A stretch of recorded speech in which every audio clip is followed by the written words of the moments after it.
नमस्कार, स्वागत है आपका टीवी 24 नेटवर्क में और मैं हूं अजय सिन्हा। कॉकरोच जनता पार्टी बनाने वाला अभिजीत दिपके, जिसकी दाल अब गल नहीं रही है, जहां जहां जा रहा है प्रदर्शन करने, वहां वहां भीड़ के नाम पर कुछ लोग इकट्ठा होते हैं।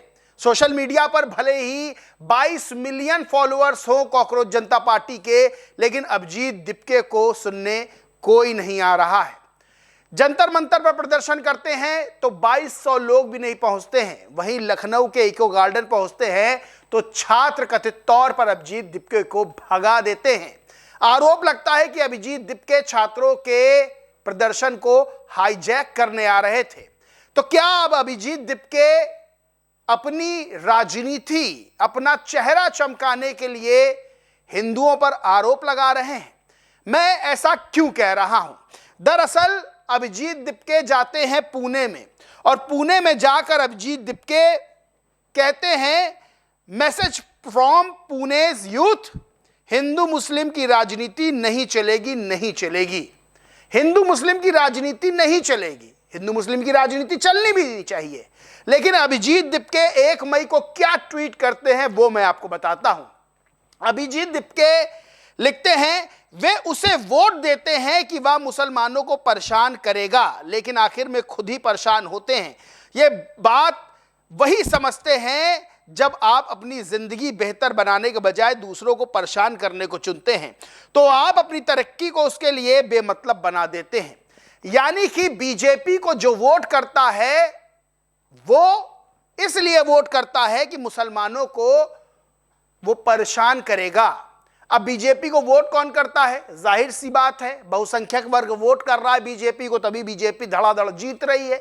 पश्चिम बंगाल भी बीजेपी जीत गई। तो क्या हिंदू इसलिए वोट करते हैं, सनातनी इसलिए बीजेपी को वोट करते हैं कि वो चाहते हैं कि जो चुन के आएगा मुस्लिमों को परेशान करेगा? ये किस आधार पर अभिजीत दिपके ने आरोप लगाया? खुद अभिजीत दिपके ये बात कह रहे हैं कि हिंदू मुस्लिम की राजनीति नहीं होनी चाहिए, और फिर एक खास वर्ग को खुश करने के लिए बहुसंख्यकों को कटघरे में खड़ा कर रहे हैं। उनकी जो लोकतांत्रिक ताकत है, जो उनको संविधान ने ताकत दी है वोट करने की, उस पर सवाल खड़े कर रहे हैं। संविधान ने अपना नेता चुनने का अधिकार दिया है, अभिजीत दिपके उस पर सवाल खड़े कर रहे हैं। अभिजीत दिपके हाथों में संविधान की किताब लेकर अपने आप को बड़ा संविधान हितैषी बताते हैं, लेकिन यह अधिकार किसने दिया कि वो बिना नाम लिए हिंदुओं को कटघरे में खड़ा करें? बड़ी बात यह है कि अभिजीत दिपके की दाल नहीं गल रही है। सबको पता है अभिजीत दिपके पर्दे के पीछे से किसका हाथ पकड़े हैं। अभिजीत दिपके अरविंद केजरीवाल के लिए, अभिजीत दिपके आम आदमी पार्टी के लिए काम कर चुके हैं। उनके सोशल मीडिया पे जाएंगे तो अरविंद केजरीवाल की वाहवाही, अरविंद केजरीवाल के बयानों को रिट्वीट करना, यही सब आपको मिलेगा। अब अभिजीत दिपके एक ऐसे व्यक्ति के रूप में सामने आए हैं जो ये बता रहा है कि नहीं, मैं ही जो है आपका उद्धार करूंगा। पहले तो वो कॉकरोच जनता पार्टी के नाम से बनाते हैं सोशल मीडिया पे पार्टी, अब वो उसे जमीन पे उतार रहे हैं, लेकिन उनको किसी का साथ नहीं मिल रहा है, और यह सच है, किसी से छिपा नहीं है। लखनऊ के इको गार्डन में वो प्रदर्शन करने आते हैं। एक वर्ग, छात्रों का वर्ग प्रदर्शन कर रहा है, सरकार से अपनी मांग रख रहा है, जो कि सही है। लेकिन अभिजीत दिपके, जिनके साथ कोई भीड़ नहीं होती है, वो ये दिखाने की कोशिश करते हैं कि छात्र उनके समर्थन में, जबकि छात्र ये कह रहे हैं कि भैया कॉकरोच जनता पार्टी तो अभी बनी है और अभिजीत दिपके यहाँ हाईजैक करने आए हैं हमारा प्रदर्शन। हमारा किसी भी राजनीतिक दल से, चाहे वो कॉकरोच जनता पार्टी हो, कोई मतलब नहीं। अब इसको लेकर लोगों ने ट्वीट किया। वो क्या किया मैं बताता हूं, लेकिन उससे पहले हिंदू मुस्लिम की बात करने वाले अभिजीत दिपके खुद को दलित बताने से चूकते नहीं हैं।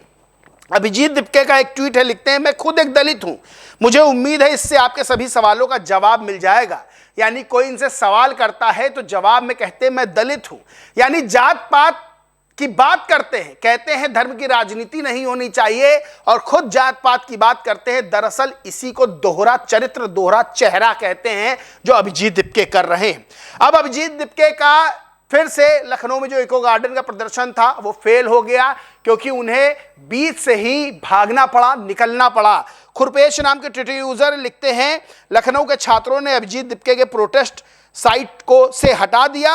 छात्रों ने आंदोलन को हाईजैक नहीं होने दिया। अभिजीत मुंह छिपाकर भागता नजर आए। सनातनी रिद्धि नाम की ट्विटर यूजर ने लिखती हैं, अभिजीत दिप्के वही अपनी पुरानी स्पीच दोहराकर आधे पौने घंटे में भाग गया। बाबा के यहाँ बोलने की हिम्मत तो नहीं हो रही थी, इनकी डर डर कर बोल रहा था मरी सी आवाज में, अंकल ऐसे कैसे क्रांति लाओगे। प्रदीप मैखुरी नाम के एक ट्विटर यूजर लिखते हैं, लखनऊ के एक गार्डन में भी कॉकरोच जनता पार्टी का प्रोटेस्ट टांटा फिश 2000 लोगों को भी नहीं जुटा पाए अभिजीत दिप्के, सुरक्षाकर्मी और मीडिया वाले ही दिखे। विशाल पांडे नाम के ट्विटर यूजर लिखते हैं, कॉकरोच जनता पार्टी के मुखिया को छात्रों ने भगा दिया, छात्रों कंधे पर अपनी बंदूक चलाने पहुंचा था। अभिजीत दिप्के के साथ कौन कौन है मैं बताता हूं। अभिजीत दिप्के के साथ कुछ ऐसे चेहरे हैं जो हर प्रदर्शन में रहेंगे। प्रदर्शन क्या है, क्यों है, उससे मतलब नहीं, बस उनको अपनी दुकान चलानी है, वो हर प्रदर्शन में झंडा लेके खड़े हो जाते हैं। वही कुछ चेहरे अभिजीत दिप्के के साथ नजर आ रहे हैं। कोई यूथ, कोई युवा नजर नहीं आ रहा है। और जहां पर यूथ युवा पहले से हैं, प्रदर्शन कर रहे हैं, अभिजीत दिप्के वहां जाते हैं तो वहां प्रदर्शन कर रहे छात्र कहते हैं कि भैया यहां जाइए, हमारा किसी भी राजनीतिक दल से कोई संबंध नहीं है और इसे हाईजैक करने की कोशिश ना करिए। तो वो अभिजीत दिप्के जो सोशल मीडिया पर शेर बन रहे हैं, जमीन पर उतरते ही उनकी शेरगिरी निकल गई। अभिजीत दिप्के वो जो कहते हैं कि धर्म की राजनीति, हिंदू मुस्लिम की राजनीति नहीं होनी चाहिए, वो कथित तौर पर हिंदुओं के वोटिंग अधिकार पर भी सवाल खड़े करते हैं। और ये भी सवाल खड़े करते हैं कि वो इसलिए हिंदू इसलिए भारतीय जनता पार्टी को वोट कर रहे हैं या जिसे वोट कर रहे हैं वो मुस्लिमों को परेशान करे, यानी उनके ऊपर एक बेहद गंभीर आरोप लगा रहे हैं। और बड़ी बात यह भी है कि अभिजीत दिप्के जब कोई उनसे सवाल करता है तो दलित कार्ड खेलने लगते हैं। इस पूरे मामले पर आप क्या सोचते मानते कमेंट करके जरूर बताएं। वीडियो अच्छा लगा हो तो लाइक करें, कुछ शेयर करें और चैनल को सब्सक्राइब नहीं किया तो सब्सक्राइब करके बेल आइकन जरूर दबा लें। धन्यवाद।